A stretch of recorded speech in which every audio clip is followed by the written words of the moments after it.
வணக்கம் மக்களே, நான் உங்க விஜய் தனுஷ். இந்த வீடியோவில் நம்ம எல்லாத்துக்குமே தெரிஞ்சிருக்கும் விடுதலை 2 படத்தோட ரிவ்யூ, என்னோட ஒப்பீனியன், அந்த படம் பார்த்துட்டு நான் என்ன ஃபீல் பண்ண நல்லா இருக்கா இல்லையன்றது தான் இந்த வீடியோவில் நீங்க பார்க்க போறீங்க. விடுதலை 2 இந்த படத்துல யாரெல்லாம் ஆக்ட் பண்ணிருக்காங்கன்னு பாத்தீங்கன்னா விஜய் சேதுபதி, மஞ்சு வாரியர், கிஷோர், அதுக்கப்புறம் கென் கருணாஸ், சூரி, வழக்கம் போல ராஜீவ் மேனன், கௌதம் மேனன், இந்த மாதிரி ஒரு பெரிய கேஸ்ட் அண்ட் க்ரூ தான் இந்த படத்துல இருக்காங்க. விடுதலை 2 இந்த படம் எப்படி ஆரம்பிக்குதுன்னு பாத்தீங்கன்னா நம்ம எல்லாருக்கும் தெரிஞ்சிருக்கும். விடுதலை 1ல விஜய் சேதுபதி சார் வாத்தியார் கேரக்டரை அரெஸ்ட் பண்றாங்க. ஸ்டோரி மூலியமா விஜய் சேதுபதி அரெஸ்ட் பண்ணிடுறாங்க. அதுக்கப்புறம் பாத்தீங்கன்னா பார்ட் 2 ஓபன் ஆகுது. பார்ட் 2 வாத்தியாருடைய பிளாஷ்பேக்ல இருந்து ஆரம்பிக்குது. சாதாரண வாத்தியாரா இருந்துட்டு எப்படி புரட்சிக்குள்ள வந்தார், இந்த புரட்சிக்குள்ள வந்ததுக்கு அப்புறம் என்னென்னலாம் நடக்கிறது அவரை சுத்தி, அதுக்கப்புறம் வைலன்ஸ், நம்ம நம்மளோட கோரிக்கையை வைலன்ஸ் மூலியமா பெறலாம்னு சொல்லிட்டு எதனால அவர் மைண்ட் மாறுது, எப்படி அந்த வழிக்கு அவர் போறாரு, அதனால என்னென்னலாம் நடக்குது, இந்த விஷயத்துல சூரி எப்படி இதுல பாதிப்பு அடைகிறாரு, அதுக்கப்புறம் இதை சுத்தி நடக்கிற அரசியல் அரசியல் அரசியல் படம் ஃபுல்லா விடுதலை 2 மொத்தமே அரசியல் அரசியல் பேசக்கூடிய படமா தான் இருக்கு.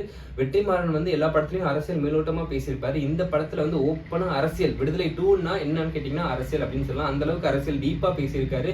இது மக்களுக்குள்ள நடக்கிற அரசியல். அரசியல்னா யாரு? மக்கள் தான். மக்களை சுத்தி என்ன அரசியல் நடக்குது, மக்களுக்குள்ள என்ன அரசியல் நடக்குது, மக்களுக்கு என்ன அரசியல் தெரிய வேண்டும் முதல் கொண்டு எல்லாமே எப்படி நடக்குதுன்றத சூப்பரா சில கேரக்டர்ஸ் வச்சு வாத்தியார் இதெல்லாமே ஒரு ஃபிக்ஷனல் ஸ்டோரி மாதிரி தான் சொல்றாங்க. அதை வச்சு அழகா இப்போ நடக்கிற விஷயத்த யதார்த்தமா காட்டுறாரு. அது ரொம்பவே பாராட்டுக்குரியா இருக்கு வெற்றிமாறன் சார் கிட்ட. படத்தோட டியூரேஷன் பாத்தீங்கன்னா 2 hours 15 minutes கிட்ட சொல்றாங்க. படம் ரொம்ப நல்லா தான் போயிட்டு இருக்குன்னு சொல்லலாம். ஏன்னா ஸ்கிரீன் பிளே ஒரு நான் லீனியரா தான் ஆரம்பிக்குது. விஜய் சேதுபதியோட பிளாஷ்பேக்கோட ஆரம்பிக்குது. நடுவில் இன்டர்ப்ட் ஆகி உள்ள வராங்க. அதுக்கப்புறம் மறுபடியும் பிளாஷ்பேக்கோட ஆரம்பிக்குது.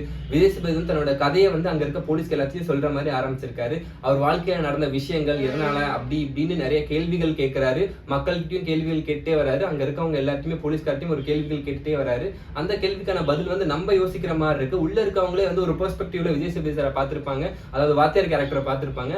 அதை அப்படியே மாத்துது. அந்த ஒரு கேள்வி, அந்த பதில் எல்லாத்தையுமே மாத்துது. சோ இப்படி பாக்குறப்பதான் புரியுது, அரசியல்வாதிகள் நமக்கு ஒரு கேள்வி கேட்கறாங்க, அதை திருப்பி நம்ம ஒரு கேள்வி கேட்டா அது எப்படி அவங்க வேற மாதிரி ப்ரொஜெக்ட் பண்றாங்கன்ற நிறைய விஷயங்களை ஒரு பொதுவான அரசியலை ஒரு சூப்பரா கையாண்டிருக்காரு வெற்றிமாறன். முக்கியமா பெர்ஃபார்மன்ஸ் பத்தி சொல்லியே ஆகணும். விஜய் சேதுபதி அவர் ஒரு வெசடைல் பர்சனாலிட்டி, வெசடைல் ஒரு ஆக்டர், நம்ம எல்லாத்துக்குமே தெரியும். இந்த படத்துல வாத்தியாரா வாழ்ந்துக்காருன்னு சொல்லலாம்.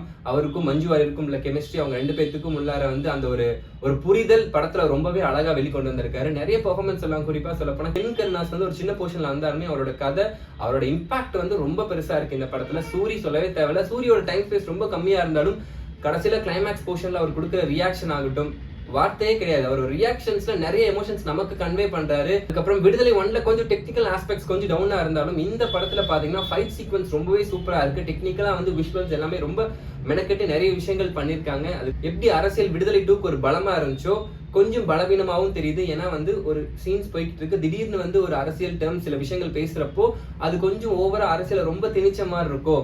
சொல்லணும் ஒரு கருத்து சொல்லணும், லைக் சில விஷயங்கள் சொல்லணும்னே சொல்றாங்களோ அப்படின்ற மாதிரி நமக்கு அப்பப்போ ஃபீல் ஆகுது.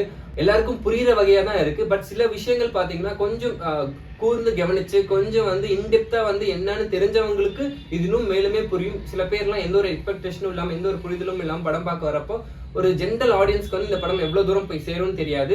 ஆனா அதுக்கும் எளிய வகையில தான் நிறைய விஷயங்கள் சொல்லியிருக்காங்க. பட் இன்னுமே கூட கொஞ்சம் சில விஷயங்கள்லாம் இன்னும் கட் ஷார்ட் பண்ணி சில சீன்ஸ்லாம் கொஞ்சம் எடுத்துட்டு இன்னும் டு த பாயிண்டா பக்காவா போயிருந்தா இன்னும் நல்லா இருக்குமோ அப்படின்னு ஒரு ஃபீல் ஆகுது. அதுக்கப்புறம் டப்பிங் விஷயங்களுக்கு வரணும். டப்பிங் அங்கங்க லிப்சிங் போகுது. ஏன்னா நம்ம வெற்றிமாறன் சார் பத்தி நம்ம எல்லாத்துக்குமே தெரியும், எடிட்டிங்ல தான் ஒரு படத்தையே டைரக்ட் பண்ணுவாரு. ஒரு எடிட்டிங்ல படம் ரிலீஸ் ஆகி முதல் நாள் வரைக்கும் எடிட்டிங் போயிட்டு டப் போயிட்டு இருந்துச்சு அப்படின்னு சொல்லிட்டு இருந்தாரு. ஸோ அந்த அளவுக்கு பாத்தீங்கன்னா நிறைய விஷயங்கள் லிப்சிங் மாறுது. அதுக்கப்புறம் நம்ம கிளியரா தெரியுது எடிட்டிங்ல சில விஷயங்கள்லாம் மாத்திருக்காங்கன்றத நம்ம படம் பாக்குறப்போ அப்புறப்பா தெரியுது. அது கொஞ்சம் டிராப் பேக்கா இருந்துச்சு. விடுதலை பார்ட் 3க்கு லீட் கொடுத்துருக்காங்கன்னு கேட்டீங்கன்னா கண்டிப்பா விடுதலை பார்ட் 3 மாதிரி ஒரு லீட் கொடுத்துருக்காங்க. சூரியோட கேரக்டர் வாத்தியார் மூலியமா எப்படி இம்பாக்ட் ஆகுதுன்றத பார்ட் 3ல மேபி நம்ம பார்க்கலாம். அதை எடுப்பாங்களா இல்லையான்னு தெரியல. ஒரு ஓப்பன் எண்டிங் மாதிரி தான் விட்டுருக்காங்க. இந்த படத்துல ரொம்ப பிடிச்ச விஷயம் எனக்கு என்னன்னு பாத்தீங்கன்னா நம்ம ஒரு விஷயம் நினைச்சு ஒண்ணு பண்ணுவோம், அதையே இன்னொருத்தன் தான் உனக்கு நினைக்க வைக்கிறான் அப்படின்றது ஒரு மாதிரி ஐ ஓப்பனிங்கா இருந்துச்சு. நம்ம நினைச்சு சரின்னு ஒண்ணு பண்றத நீ சரி நினைக்க வைக்கிறதே அவன் தான், உன்னை தப்பு நினைக்க வைக்கிறதும் அவன் தான். ஸோ மேல இருக்க ஒருத்தன் தான் முடிவு பண்றான் நீ யாரா இருக்கணும், நீ என்ன பேசணும், நீ என்ன செய்யணும்ன்றத விஜய் சேதுபதி சார் சில எக்ஸாம்பிளோட சொல்றப்போ படம் பாக்குறப்போ ஆமால இப்படி நடக்குது இல்லை நம்ம சமுதாயத்துல அப்படின்ற மாதிரி இருந்துச்சு.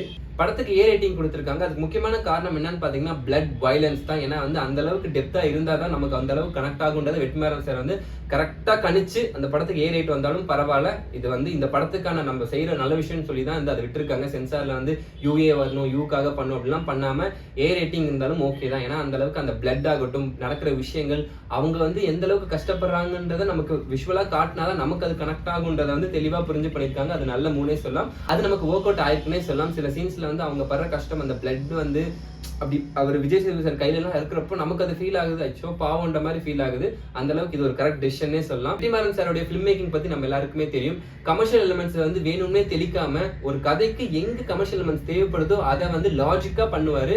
இந்த படத்துல பாத்தீங்கன்னா வந்து கமர்ஷியல் எலிமெண்ட்ஸ் கம்மியா இருந்தாலுமே வந்து நிறைய கண்டென்ட் ஓரியன்டட், டைலாக்ஸ் ஓரியன்டட், நிறைய டைலாக் சீன்ஸ் இருக்கு, நிறைய கான்வர்சேஷன் சீன்ஸ் இருக்கு. சம்டைம்ஸ் அதுவே பாத்தீங்கன்னா சில இடத்துல கொஞ்சம் போர் அடிக்குதோ, கொஞ்சம் லாக் ஆகுதோ அப்படின்ற மாதிரி இருக்கு. ஆனா அவங்க சொல்ற வர விஷயங்கள் எல்லாமே ரொம்ப நல்ல விஷயங்கள், ரொம்ப தேவையான கருத்துக்களை தான் சொல்றாங்க. பட் இது இன்னும் வந்து கொஞ்சம் சுவாரஸ்யமா சொல்லியிருந்தா படம் இன்னும் என்கேஜிங்கா இருக்குன்றதான் என்னோட feeling. Vetrimaaran sir once again Vetrimaaran சாரோட ஃபிலிம் கிராஃப்ட்டுக்கும் அவரோட லவ் டுவர்ட்ஸ் ஆர்ட்ஸ்க்கும் ஹேட்ஸ் ஆஃப்னு சொல்லலாம். ஒரு சூப்பரான படம். அங்கங்க சில விஷயங்கள் மாறி இருக்கலாம், சில விஷயங்கள் மாத்தி இருக்கலாம், கொஞ்சம் என்கேஜிங்கா பண்ணிருக்கலாம். பட் இருந்தாலும் எல்லாருமே ஜாலியான்னு சொல்ல முடியாது. எல்லாருமே வந்து ஒரு நல்ல படைப்புக்காக தியேட்டர்ல போய் இந்த படத்தை பார்த்து நம்ம கொண்டாடலாம். நன்றி, வணக்கம். இந்த படத்தை பத்தி உங்களோட கமெண்ட்ஸை கீழே சொல்லுங்க. நம்ம ரிவ்யூ உங்களுக்கு பிடிச்சிருந்துச்சுன்னா மறக்காம அதையும் கமெண்ட்ஸ்ல சொல்லுங்க. Thank you so much. இதே மாதிரி அடுத்த ரிவ்யூல உங்களை வந்து சந்திக்கிறேன்.